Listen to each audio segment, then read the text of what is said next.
नमस्कार, मैं ज्योति कुमारी राजकीय महाविद्यालय बहरोड आपका पुनः स्वागत करती हूँ हमारे एकांकी पर ई व्याख्यानों की श्रृंखला में।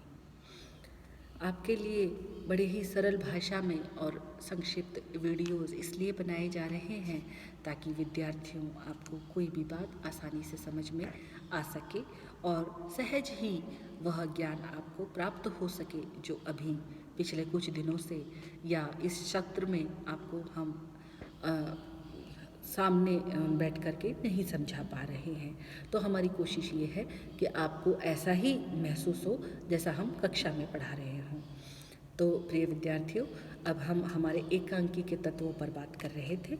एकांकी के तत्वों पर बात करते हुए हम कथावस्तु और कथोपकथन पर बात कर चुके हैं। कथावस्तु और कथोपकथन के बाद जो एकांकी का मुख्य तत्व कहा जा सकता है वह है पात्र एवं चरित्र चित्रण। यानी कि हमारे पास कथानक है, हमारे पास संवाद है, तो हमारे पास पात्रों का होना भी अति आवश्यक है।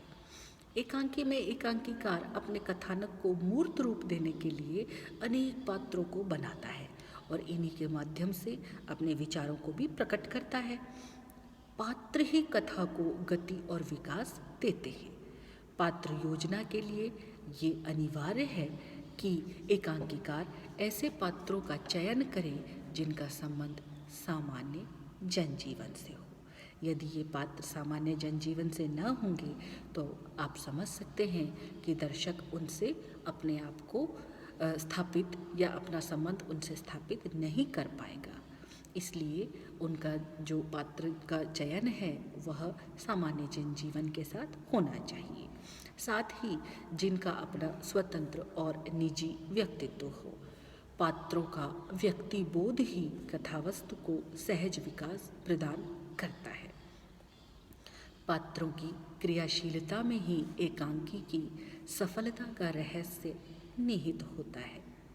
पात्रों के चरित्र चित्रण में एकांकीकार को पूर्ण सतर्कता बरतनी चाहिए।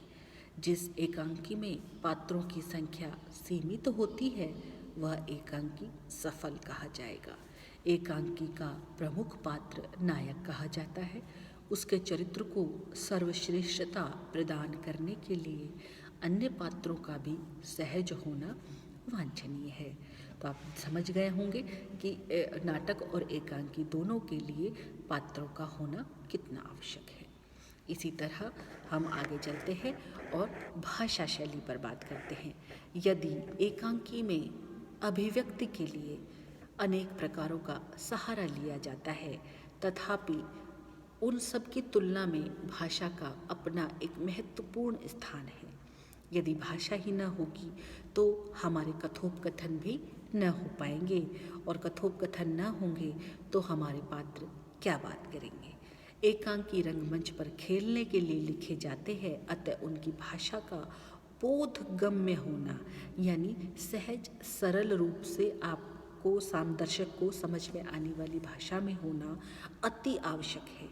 आप समझिए, यदि ऐसी भाषा बोलेंगे जो हमारे दर्शकों की समझ के बाहर की चीज़ है तो उसे हमारे एकांकी का कोई प्रयोजन समझ में नहीं आएगा। एक भाषा सुगम होनी चाहिए ताकि एकांकी के विचारों को ठीक से संप्रेषित किया जा सके। भाषा पात्र व परिवेश के अनुकूल होनी चाहिए। सभी चरित्रों की भाषा उनके व्यक्तित्व के अनुरूप होनी चाहिए। एकांकी में भाषा के साथ ही शैली पर भी विशेष ध्यान दिया जाना चाहिए। एकांकी के लिए मुख्य रूप से नाटकीय शैली का ही प्रयोग होना चाहिए और इसके लिए किसी और शैली का उपयोग करना गलत ही होगा, क्योंकि एकांकी मुख्य रूप से रंगमंच पर खेली जाने वाली विधा है। तो आपने देखा, पहली कथावस्तु, दूसरा कथोपकथन, तीसरा पात्र या चरित्र, चौथा भाषा शैली और पांचवा है उद्देश्य। यानी एकांकी का एक उद्देश्य भी होना चाहिए। प्रत्येक रचना अपना कोई ना कोई उद्देश्य पाठक या दर्शकों के सामने प्रस्तुत करती है। ठीक ऐसे ही एकांकीकार भी अपने चरित्रों के माध्यम से, संवादों के माध्यम से अपने विचारों को अभिव्यक्त करता है। सफल एकांकी वह है जो अपने उद्देश्य का कथन करके, उसको प्रकट करके सांकेतिक ढंग से अभिव्यक्त करता है। कथा वस्तु के अनुसार ही एकांकी रचना के विभिन्न उद्देश्य होते हैं। जीवन के अंतर्विरोधों, विषमताओं की आलोचना एकांकी में व्यंग्यात्मक ढंग से की जानी चाहिए, यानी कि आपकी बात एक इस तरह से समझ में आए कि दर्शक बहुत देर तक उस बात का मतलब समझता रहे, उसे उसकी बात को खोलता रहे, सुनता रहे, उसे समझता रहे।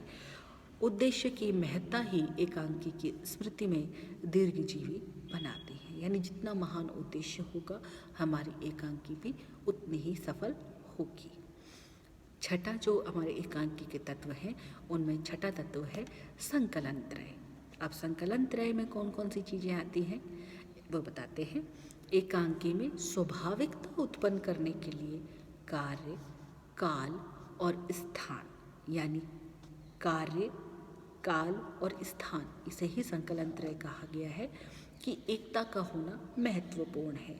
एकांकी में संकलन त्रय से तात्पर्य है कि एक ही कार्य एक ही समय में एक ही स्थान पर होना चाहिए, जिससे दर्शक उसकी पूर्ण अनुभूति महसूस कर सके। किसी घटना का किसी और स्थान पर और किसी और व्यक्ति द्वारा होना यह संकलन त्रय की श्रेणी में नहीं आता है। और इससे आगे बढ़ें तो हम जो हमारा क्रम है, 7वां क्रम है, उसमें हम अभिनेता को भी रख सकते हैं। एकांकी की सफलता का रहस्य उसके अभिनय होने पर निर्भर है। अभिनय के द्वारा ही पात्र अपने मनोभावों को अभिव्यक्त करते हैं।